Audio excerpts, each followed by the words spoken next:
Ariadne was the daughter of King Minos of Crete, and she fell in love with Theseus. Theseus was a Greek hero who came to Crete to slaughter the Minotaur. The Minotaur was a half-man, half-beast monster that lived in the labyrinth. And Ariadne gave Theseus a ball of red thread, which he unwound as he traveled through the labyrinth to find and slay the Minotaur. When he had slain the Minotaur, he followed this red thread all the way back to the entrance of the labyrinth, where he was reunited with Ariadne, and both of them successfully escaped from Crete. I'm borrowing this Greek myth to make sense of what is happening to women and girls in sport. In this story, Theseus represents women and girls in sport, and the labyrinth represents the sport system. The sports system is made up of 3 interconnected parts. There are people and programs, there are sports structures and systems, and there are also those, I would describe, progression and results. And then we move to the Minotaur at the center of this labyrinth. So the Minotaur represents the systems and those systemic barriers that occur within the sports system. And they are those things that are political blockages to progress. These are dependent on when and where a girl or a woman was born in the world. And there are subtle and not so subtle aspects to this particular Minotaur. And those aspects are as follows. There is resource control, which means that sometimes there's a deliberate decision to underfund women and girls' sport. It means that they decide not to give the same pay and compensation as their male counterparts. Their facilities and equipment may not be at the same standard.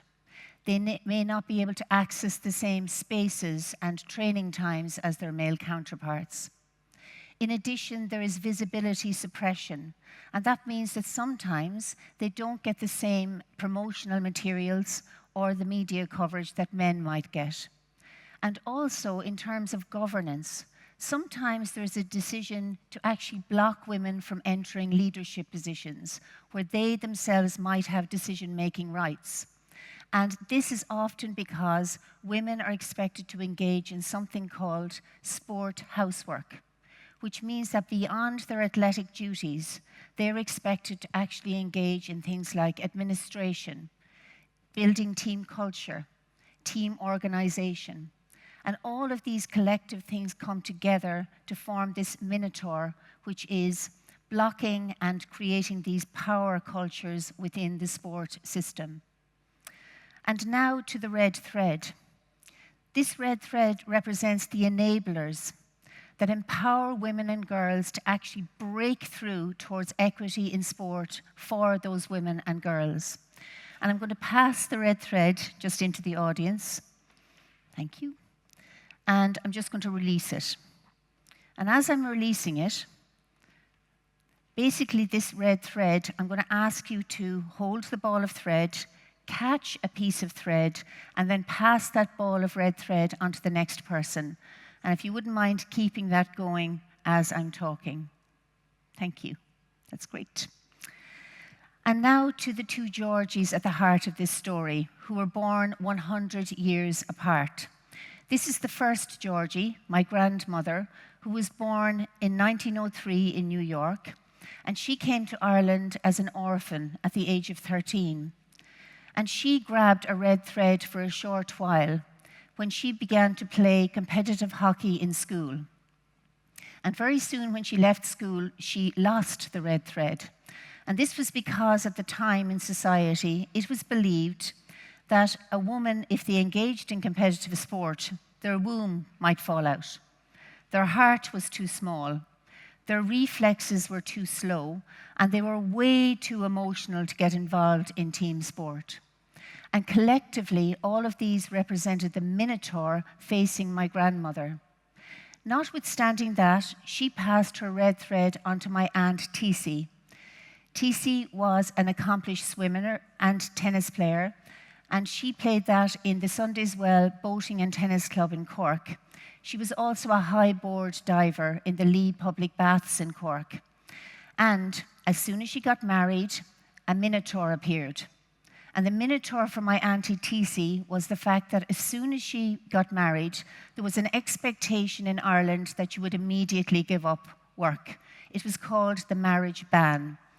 It meant that women were expected to immediately have children, to engage in domestic chores, and then eventually to support their husband all the way through that marriage. And there was active discouragement from involvement in competitive sport. Notwithstanding that, my grandmother and my aunt handed the red thread across to me, and they inspired me to become a competitive athlete, a physical education teacher, and a physical education teacher-educator. And I was fortunate enough to hand the red thread across to my daughter, Georgie, and she's the second Georgie in the story. Georgie was born in 2001 in Cork and Ireland, and as a red thread, I was her role model. So I actually inspired Georgie to become involved in competitive sport in school and into adulthood. And Georgie is a Gen Z Global North young woman, and very soon her minotaur appeared. And that was in the form of negative peer pressure, actively discouraging her from being involved in competitive sport, despite her obvious talent.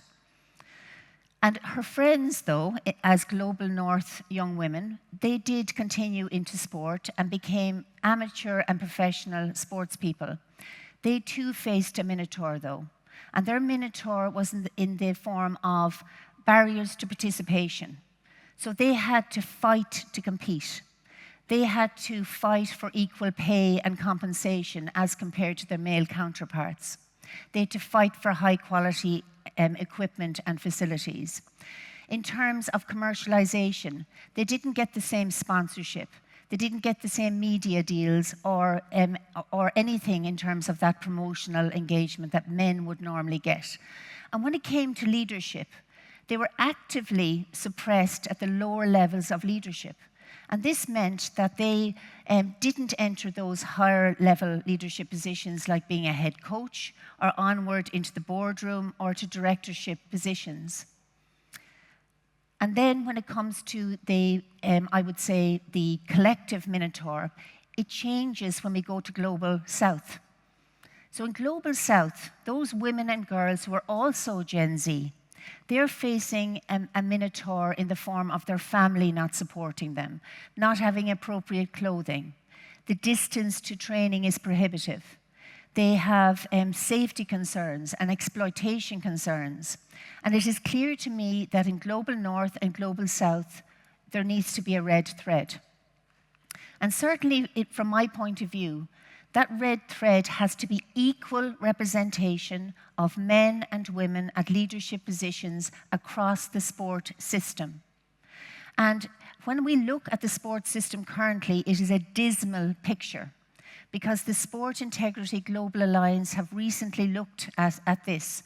They analysed 31 of the major sports federations that are across the world, and they found that only 1 in 4 of people who occupy executive leadership positions are women, and only 3 of those organizations are actually led by women.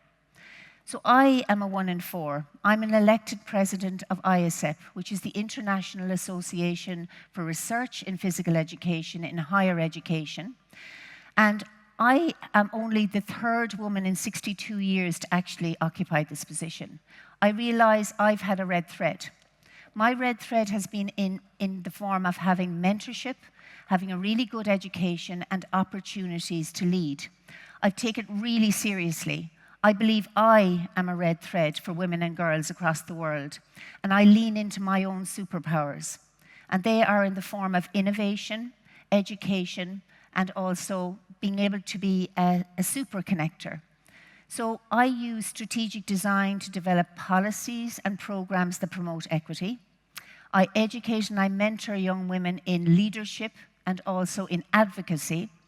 And I also connect them into powerful international networks to amplify their voice. So every single day, I am fighting the Minotaur across Global North and Global South for women and girls towards equity in sport. I believe that we need to reach this balance of power, to reach this equity. And what I mean by equity is, if we have an equitable sports system, the experience for women and girls is going to be so much better. But probably more than that. What we do is we unblock the pipeline.